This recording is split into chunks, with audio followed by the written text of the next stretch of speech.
Welcome to Dodgers Daily. I'm Casey Porter. I'm so glad that you've decided to tune in. We have a great show for you today. Today, we have about 4 games to cover, 3 dates. Of course, you had the game a couple days ago, and then you had the split squad doubleheader yesterday or whatever day you're viewing this. That would actually been on Tuesday.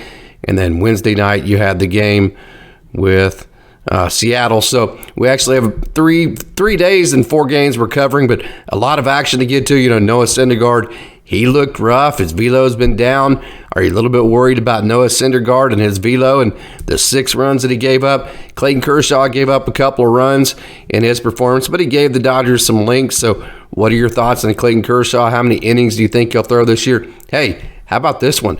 Jake Pilarski, and if you head on over to Dodgers 2080, Tim Rogers, you know, we talked in our Dodgers Prospect podcast, about 2 or 3 weeks ago. He mentioned Jake Pilarski, and he mentioned the fact that while he was at Tim Rogers, I'm talking about of Dodgers 2080, while he was at spring training, he was actually talking to Dalton Rushing, and Dalton Rushing is actually the one who pointed Jake Pilarski out to him. And Pilarski, I'll tell you what, 101 miles an hour. And if you saw that slider, just go to my Twitter, Instagram, or Facebook, and you know, one of those feeds, and you'll be able to see this. That last slider he dropped was insane. If you don't know who he is, well, join the club. We'll get into more as far as his story and how he got to the Dodgers. I've actually communicated with Jake, and I'm going to talk to him here very shortly, so I'm excited about that. So there's a lot of great action to get into. Ryan Ward continues to get into games. There is some great prospect action. Evan Phillips, Alex Vessia continue to look very good. So let's not waste any more time. But before we get to all that, I want to remind you, hey, if you like this video and if you like this kind of content, go ahead and click that like button, leave a comment, tell all your friends about Dodgers Daily, and go ahead and subscribe. And once you subscribe, click that notification bell, become a subscriber, and then click that notification bell. And that way, you know, every time Dodgers Daily releases a new video, you'll be notified. Dodgers Daily can keep growing at that pace, and then we can keep providing you content like this in the future, which we hope to bring you basically every day. Another Dodgers Daily show that dives into depth the action from the day previous, both with the Los Angeles Dodgers and the 4 affiliates. We're going to talk all about those highlights with in-depth analysis, so I hope you enjoy that. With that, let's not waste any more time. Let's get right to it, and let's talk Dodgers baseball.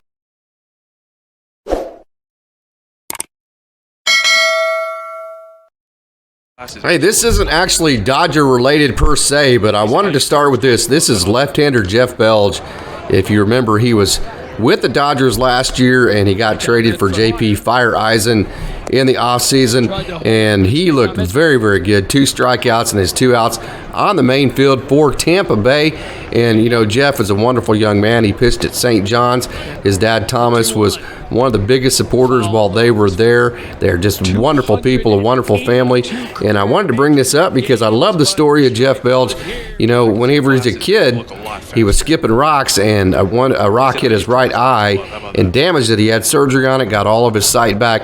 And then while he was in high school, 3 or 4 years later, he was at a tournament, one of those showcase tournaments, and during their off time, they're at the hotel, and him and a couple guys were just horsing around the hotel room, and accidentally one of his buddies stuck his finger back in his right eye and busted it all up again, and it busted up, and he actually lost eyesight in his right eye. So Jeff Belge has eyesight in only one eye. That would be his left eye, and look at him now. He went to St. John's and was very good there. He's with the Dodgers, and he joined Great Lakes last year. He had some personal issues, joined Great Lakes about halfway through last year, and was fantastic. He absolutely is so thankful for Rob Hill and all of the people that helped him as a Dodger. And so I love Jeff Belge. I love covering him. Just because he's no longer a Dodger does not at all mean that I won't keep rooting for him and keep tabs on the big lefty out of Syracuse, New York. The Dodgers love to use Evan Phillips and Alex Vesia in the same game. Not only in the same game, they like to put them back-to-back, one being right-handed, the other being left-handed, and both of them having a lot in common, and that being they are absolutely dominant, and especially when they go back-to-back. This, Evan Phillips was picked up off the waiver wire from Baltimore, and he's just one of those guys, that slider you saw right there, kind of a cutterish looking pitch. He has the four seam that's in the mid-90s, and then he has that slider that's the exact mix that the Dodgers like to put in their lab and spit out and make, just kind of a resurrection to a career. That certainly has been Evan Phillips. We know that he has been nothing but dominant since he has been with Los Angeles. Some people think that he should be the closer. I don't think you should nail him down necessarily to one role. I think he's so good. Not necessarily the three biggest outs are always the last three. Sometimes, and we saw in one of the playoff games last year, he came in the sixth inning, and the three biggest outs in that game were actually in the sixth inning. So the three biggest outs of a game aren't always the last three, and I want Evan Phillips in the game when Doc thinks the three biggest outs need to be had, because Evan Phillips is so good. In this performance that you're seeing here from the other night, that would have been Monday night, he went 1 inning, he struck out 2, and like I said, he's been dominant. He's yet to give up a run so far in spring training in his 6 innings. That's on the heels of last year, where check this out. Okay, last year, Evan Phillips did not give up a run in 26 of his last 28 outings. I told you he'd been dominant. Boy, and look at that slider. He certainly has been. I mentioned that the Dodgers love to use Evan Phillips and Alex Vessia back-to-back, and that's exactly what they did in this game. Alex Vessia was one of the best relievers in the game, certainly one of the best left-handed relievers in the game last year. And, one of those pickups, again, that when the Dodgers got him, it wasn't like one of those deals where you went and got Max Scherzer and Trey Turner, and everybody was like, having parades about it, although he had been a very good pitcher. But he turned into a guy that is one of the best relievers in the game. And, it's never a good night, like I said earlier, when the Dodgers throw Alex Vesia and Evan Phillips, whichever order they throw them in. When they throw them back-to-back, it's never a good night when those two pitch back-to-back, especially in the same game. Vesia did not allow a run. Check this out. We talked about, that crazy stat with Evan Phillips and the greatness he had down the stretch last year. How about this? Anything you can do, I can do better. Alex Vesia did not allow a run in 28 of his last 29 outings last year, and that included the postseason. So not only was he good, he showed up when it mattered the most. Aldryacosta, part of that Venezuelan connection. The Dodgers have so many great Venezuelan players at every single position, Acosta being one of them. And I'll tell you what, he's getting innings on the big field because his numbers just absolutely stood out last year. You can see that little sinking type changeup pitch at 86 there, then the 92-mile-an-hour fastball. So he's not totally overpowering, although he is a big guy right there. Look at that cutter type pitch at 92. So, what he does is he just he's the master of weak contact. You can see why. He has that changeup looking pitch. He has that cutterish looking pitch. And right there, that's kind of a cutter changeup hybrid type pitch. And then he has that full-blown changeup where he can add more depth. Then he gets some run every now and then to the arm side. So he can kind of cut it a little bit. He can get it to run to his arm. See that the cut right there? You saw the arm side movement right there. So you saw a cutter to the left that took a left turn, the arm side movement, and the last two that took the right turn. There's another one that took the right turn. And there's the changeup with the depth. So that's why Aldryacosta is the master of weak contact. And boy, I'll tell you what, he was injured for a large part of last year, but when he came back, he was just absolutely 100% completely and totally dominant. As a matter of fact, after he returned from injury at the beginning of August, he did not give up a single run in any of his outings to end the year, a total of 14. So Aldryacosta, again, part of that great Venezuelan connection, is doing a fantastic job with the Dodgers. This is Tylercyr, and Tylercyr has been very good. This was his third great outing in a row, as a matter of fact. He was signed by the Dodgers in Northern California, boy, but he's another one of those guys with all upside and no downside because the Dodgers signed him to a minor league contract. And, Tylercyr has not allowed a run in his last 3 outings. I said he's had 3 great outings in a row, and in those outings he has 4 strikeouts and no walks. So you got to love that. Very efficient. Make the other team beat you, and we know how difficult offensive baseball is. If you fail 7 out of 10 times, you are considered a Hall of Fame type offensive player. So hey, throw the ball in the strike zone like Tylercyr has done. use the odds to your advantage. There's that 93-mile-an-hour pitch that he has, and he's done that with 4 strikeouts and no walks. His average against is just 222, so he's not walking anybody. He's not giving any free bases, and then he's also tough to hit. So that's why tylercyr has had 3 great outings in a row. That's why in his last 3 outings, he has not allowed a run. All right, here's the main show to this video, no doubt about it. This is right-hander Jake Pilarski, and I'll tell you what, I had to Google his name just to kind of figure out where he came from and how to spell his name and all that. But I'll tell you, Tim Rogers has been on this one. Again, I told you earlier that he was at spring training in Dalton Rushing, actually directed his attention to Pilarski and showed that, you know, hey, look at this thunderbolt. Look at the depth on that 88-mile-an-hour. He calls that a cutter, more type of a slider pitch. You can call it whatever you want.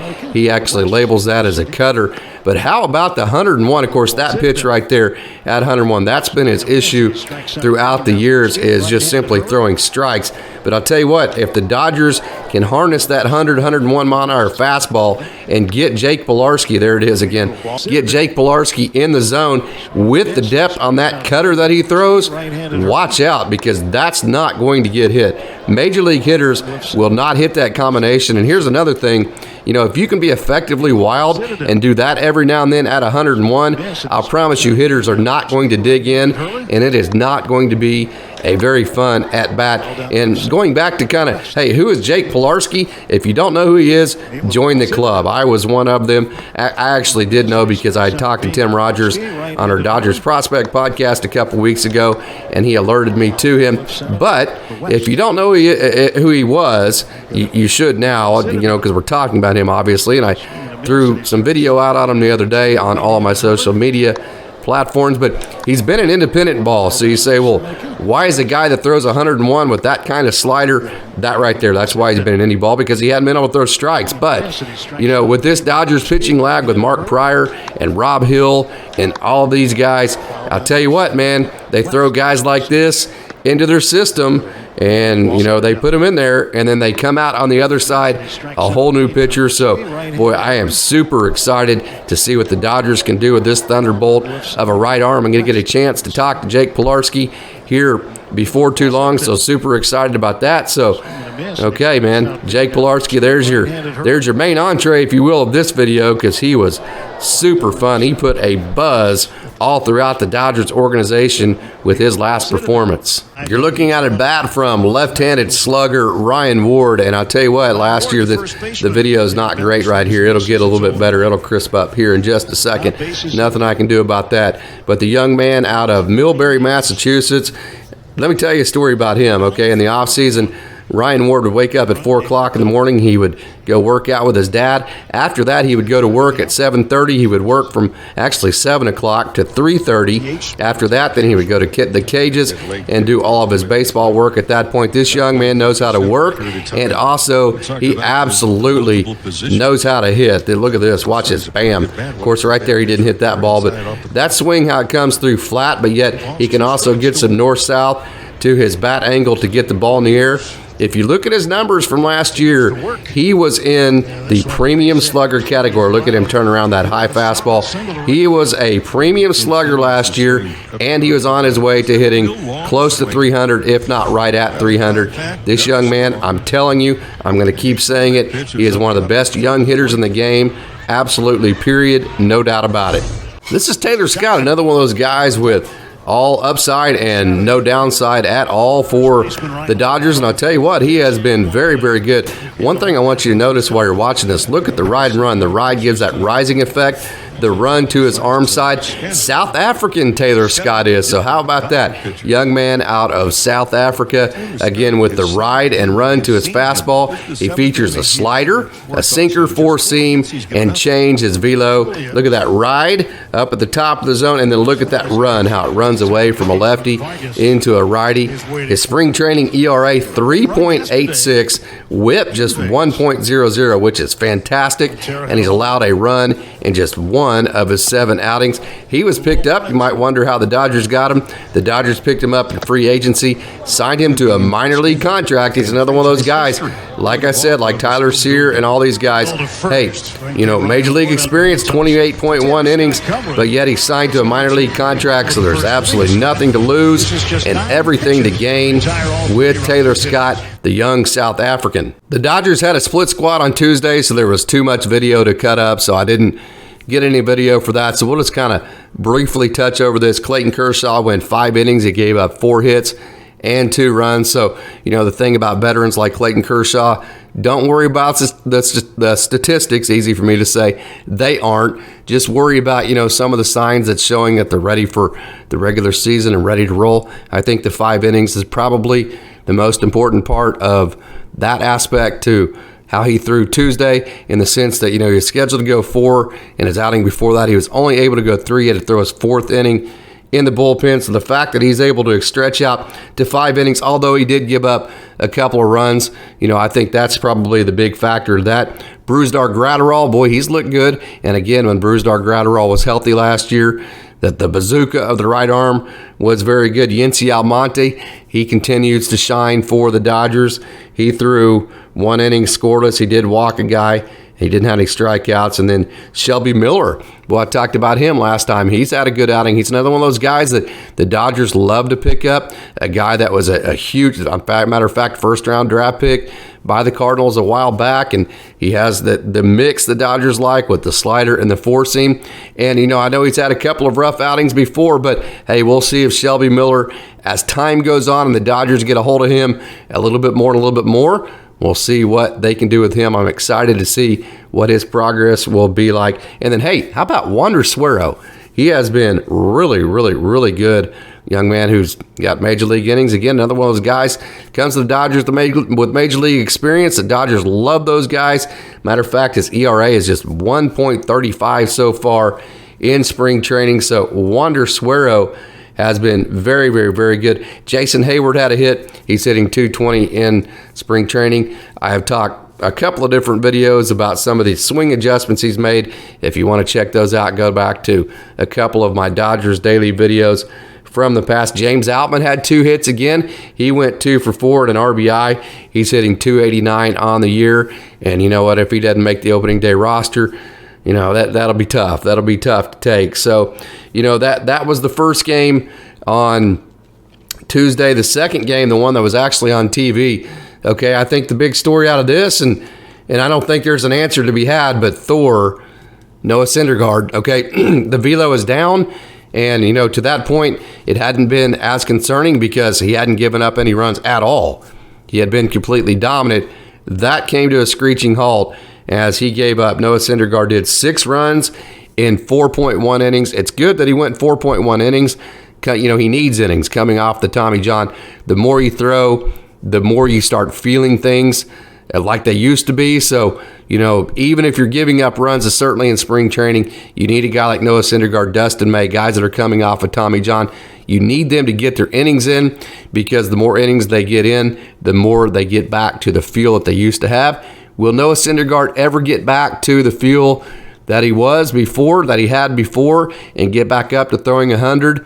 Nobody knows. Okay, will Noah Syndergaard still be effective even if he's only throwing 92, 93 miles an hour? Nobody really knows. Okay, one of the guys that threw in this game that I'm super excited about, got a chance to communicate with him a couple times. Matter of fact, I threw his quote out there on all the social media platforms. You can go check that out on Dodgers Daily, on the Twitter, Facebook, or Instagram. Andre Jackson, he said, hey, he's just concentrating on landing that 4-seam in the strike zone and throwing that changeup from front to back, and he's playing everything off of that. And boy, I'll tell you what, Andre Jackson, he is really, really fighting for some type of significant role for the Los Angeles Dodgers. So Andre Jackson, 1.17 ERA so far in spring training. He is absolutely throwing strikes. He is absolutely missing barrels, and he is absolutely getting out. So Andre Jackson has done a fantastic job. Phil Bickford, is he going to help the big club this year? He struggled his last time out. Phil Bickford gave up 3 runs in just 2/3 of an inning. He struggled last year, was good in 2021. And then another guy, Justin Hageman, who spent most all last year in AAA, was moved up to Oklahoma City early from Tulsa. he got to pitch the other day as well. And then another guy, one of my favorite guys, moved to the pen, 6'5", left-handed pitcher, John Rooney out of Hofstra. Go check out John Rooney on my social media platforms, because this dude is big. He has that big sweeping slider, and he is super excited for the new role transitioning to the bullpen. It worked out beautifully for Gus Varlin last year. We'll see what it does for John Rooney. I've had a chance to actually communicate with him, and I know he is super, super pumped about that. Brandon Lewis got a bat on the main field. Brandon Lewis, corner infielder that spent all of last year at AA Tulsa. He actually led the organization as far as the minor league goes in 2021 in home runs per at bat. Justin Yurchak got a base or a bat as well. Trace Thompson went 0 for 3. Some of the other action in this game, that was pretty much it. Miguel Vargas got a couple of bats. Jose Ramos, if you go to my social media, boy, that double that he hit to right center the other day, when he hits one, he has a lot of lift in his swing. He gets behind the ball very well, uses a lot of leverage. When he gets a hold of one, it looks great. So Jose Ramos had a hit as well, and Johnny DeLuca also got 3 bats. Very talented young outfield prospect. But hey, Jose Ramos, 5'2" guy, the big-time arm, the big-time speed, the big-time power, and the ability to hit for average when things are going very, very, very well. So Jose Ramos, go and check him out.